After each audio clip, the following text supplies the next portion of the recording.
Dans le basket et dans le sport en général, on a trois facettes très importantes que les entraîneurs et les joueurs prennent en compte. On a d'abord l'aspect physique, les qualités, l'athléticité, etc. On a l'aspect technique, c'est-à-dire les compétences de chacun, tu vois, les skills de chacun. Et ensuite, la capacité mentale. Et aujourd'hui, on va se concentrer sur la mentalité avec 3 livres indispensables, chaque basketteur et même chaque personne en général, de lire pour s'améliorer dans ce domaine. Le premier, 11 titres NBA par Phil Jackson, que vous connaissez Phil Jackson. Ce livre retrace bien évidemment ses 11 titres NBA, mais les enseignements qu'il a retenus de chaque titre, à la fois quand il était joueur à New York et en tant qu'entraîneur, que ce soit à Chicago ou à Los Angeles. Et les aspects les plus importants que va vous apprendre ce livre, c'est la capacité d'avoir adapté sa façon d'entraîner au fur et à mesure que les époques ont changé. Il se présente pas comme un entraîneur, il se présente pas comme le mec qui va manager une équipe, plutôt un guide pour Jordan, pour Kobe, etc. Plus qu'un manager qui donne juste des consignes A, B et tu me fais C avec. Mais il y a de nombreux enseignements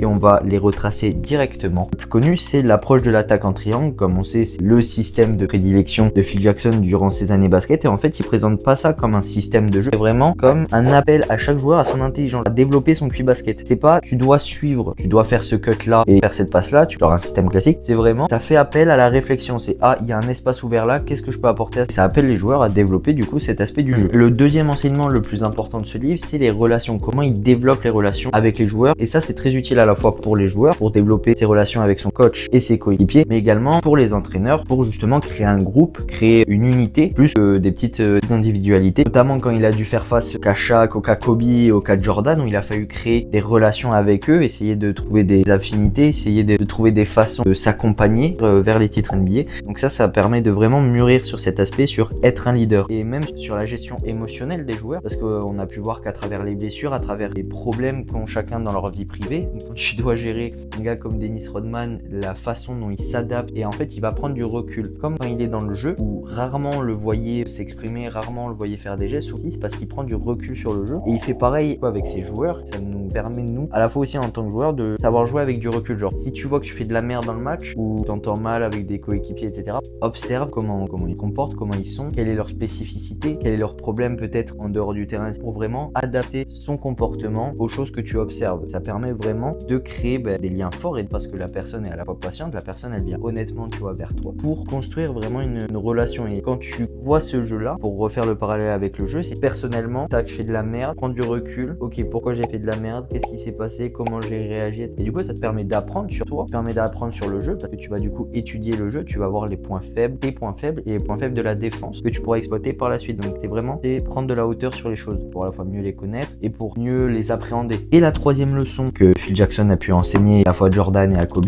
la méditation et le fait de être dans l'instant présent. On a tous des pensées. C'est souvent ce qu'on appelle l'overthinking en anglais. C'est quand on pense trop. Quand on joue, on se paralyse parce qu'on pense trop. Essayer de se focus sur l'instant présent, qu'il a appelé la méditation de pleine conscience. Il avait même employé un professionnel dans le staff des Bulls qui s'occupait uniquement de ça, qui s'appelait George Mumford. Et vraiment, il nous dit, dès que vous réussissez à vous concentrer sur l'instant présent, vous performez mieux parce que vous n'êtes pas dans vos pensées, vous êtes vraiment sur les sensations. Il disait de se concentrer justement sur les sensations qu'on a à l'instant présent plutôt que sur les pensées, que ce soit des pensées positives ou négatives. C'est vraiment se focus sur le moment présent. Donc on a vu les 3 enseignements principaux pour le livre de Phil Jackson, donc c'est-à-dire prendre de la hauteur sur les choses et sur les événements, s'incruster dans l'instant présent, donc par des sensations, etc. L'approche du jeu dans un système comme le jeu en triangle, ou faire appel à sa réflexion. Si on devait finir avec une petite citation que j'ai relevée de Phil Jackson dans ce livre, qui était: un bon leader sait comment exploiter les forces individuelles pour créer une synergie collective. Donc voilà, on en a fini pour ce livre. Je vous conseille de le lire, vous pouvez l'acheter partout et il est au prix de 22 €. Donc voilà, n'hésitez pas. Pour les mecs qui sont comme moi ou les meufs qui sont comme moi qui ont moins de 25 ans, le pass culture ralasse bien. Donc utilisez-le. Deuxième livre, The Life de Michael Jordan, où là c'est vraiment la biographie complète. Quand tu vois le parpaing, tu peux faire plusieurs maisons avec. Donc là il y a des choses à raconter. Pour ce livre-là, on va le voir en différents points. Donc d'abord on va voir sa mentalité. Ensuite c'est sa capacité à gérer sa vie pro et sa vie perso, et comment il a évolué dans son leadership, dans son management, et comment il a fait face également aux erreurs, différents échecs qu'il a pu avoir durant sa carrière. Tout d'abord, au niveau de sa mentalité, le mec, c'est un fou. Il est en compétitivité permanente. Pour tout, tu lui dis fais-moi des œufs, il va essayer de te faire les œufs les plus rapides mais les plus délicieux au monde. Il a donc compétitivité inimaginable, mais du coup ça lui permet d'avoir une éthique de travail et une discipline qui est légendaire et que tout le monde devrait s'inspirer. Mais à travers cette mentalité, on voit également la faiblesse qu'il a de ne pas la maîtriser. Ça lui a causé déjà certains problèmes de jeu qu'il il n'arrive pas à contrôler cette compétitivité, il veut toujours cette adrénaline de la compétition. Et donc on peut voir qu'à travers chaque force, quand elle est trop démesurée, il y a une faiblesse qui peut se créer, donc c'est important. Et également, c'est un mec respectueux de fou. Respecter les gens, respecter son entraîneur, mais respecter tous ses coéquipiers, sauf Jerry Krause, important, leçon numéro 2. Mais que ce soit le petit employé qui s'occupait de l'entretien jusque Jerry Reinsdorf, son patron, il respectait tout le monde. Et ça, c'est un aspect très important, à la fois pour les basketteurs, mais pour les personnes en général, pour le respect. Ensuite, sur l'aspect de sa gestion entre vie professionnelle et vie personnelle, alors, il y a beaucoup de joueurs qui n'arrivent pas à séparer les deux en mode ça se passe mal avec tes potes ou ça se passe mal avec ta copine, etc. Ben, ça va déteindre sur leur jeu, soit en positif, soit en négatif, ça dépend comment tu réponds à ça. Que lui, vraiment, il séparait les deux. Il avait une capacité à ne jamais être touché émotionnellement ou à ne jamais faire transparaître ses émotions. Et ça montre un certain stoïcisme de Jordan. Et ça, ce serait un truc très intéressant à appliquer, mais surtout aux basketteurs quand on joue, genre vraiment à annuler nos émotions trop fortes qui vont nous déconcentrer ou nous sortir de nos matchs, qu'elles soient négatives ou positives. Et c'est vraiment réussir à contrôler ses émotions et à ne jamais les faire transparaître. Parce que quand on fait transparaître une émotion, on peut montrer également une faiblesse. Il faut réussir à trouver un juste milieu, une balance. Jordan arrivait très bien à faire une balance entre trop d'émotions et pas assez. Et il pouvait performer et planter 40 pions à chaque match. Ensuite, c'est son évolution en tant que leadership et dans le management de ses coéquipiers. Au début de sa carrière, c'était un mec qui jouait genre pour les stats. Il s'est muté vraiment en réel leader, mais il a vraiment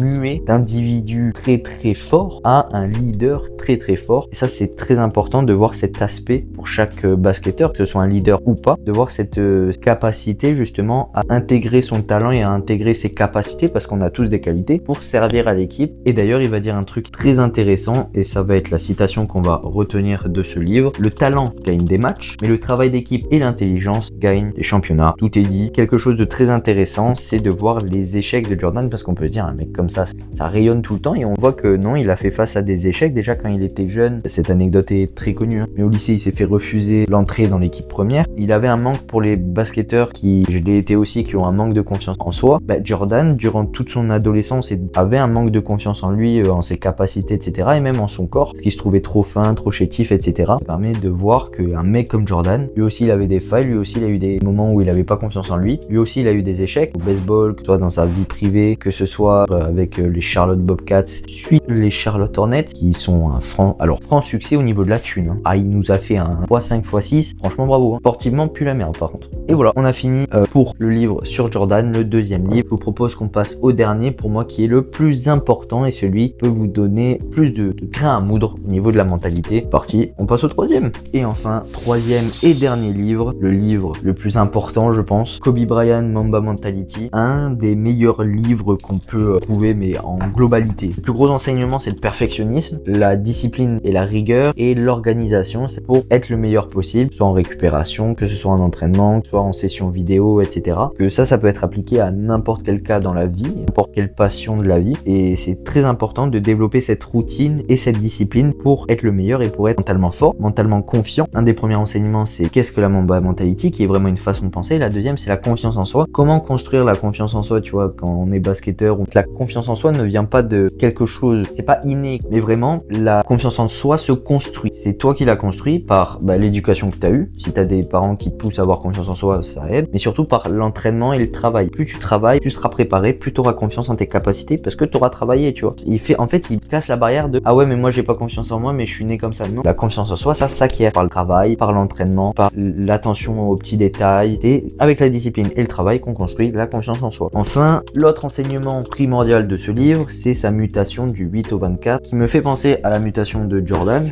Après, c'est son exemple, il était quasiment comme Jordan, donc bon. Mais c'est vraiment sa mutation de 8 au 24, où le 8 était le jeune fougueux qui mentalement était très fort et qui techniquement était très fort, mais qui n'était pas un leader, qui jouait beaucoup seul. Et le 24, ça a été vraiment le leader, le mec qui pouvait amener ses coéquipiers, et le mec qui a vraiment séparé, qui a créé l'alter ego du Black Mamba, c'est-à-dire sur le terrain je suis le Black Mamba et en dehors je suis Kobe. On devrait tous faire ça, surtout dans le sport, c'est avoir un alter ego auquel on se fixe pour vraiment se transformer pendant les matchs. C'est en dehors, je suis cette personne, sur le terrain, je suis cette personne, une autre personne complète. Et ça permet de faire un switch et d'avoir plus confiance en soi, parce que quand on choisit un alter ego qui nous correspond à nos qualités pour devenir le joueur qu'on veut être, cette mutation qui a permis du coup à Kobe de se transformer en réel leader et de se transformer en Black Mamba, qui nous a tous fait rêver et qui continue à nous faire rêver. Reste en paix Kobe. On en a fini pour ce 3e livre que je vous conseille d'acheter également, il est disponible 25 €. Donc voici les 3 livres que je vous conseille de lire impérativement pour améliorer votre mentalité, même pour des enseignements et si vous kiffez le basket tout simplement. Je suis pas rentré dans tous les enseignements parce qu'il y en a tellement et que j'ai pas envie de vous spoiler les livres, donc je vous laisse les découvrir par vous-même, mais j'ai retracé pour moi ce qui était le plus important et le plus significatif, même si on pouvait déjà le savoir à travers des podcasts, des vidéos qu'on voit, etc. sur TikTok ou sur YouTube. Donc maintenant, on peut tous améliorer notre mentalité en tant qu'athlète, mais surtout en tant que personne. En tout cas, j'espère que ça vous a plu. N'oubliez pas que le ballon ne ment jamais et on se dit à la prochaine.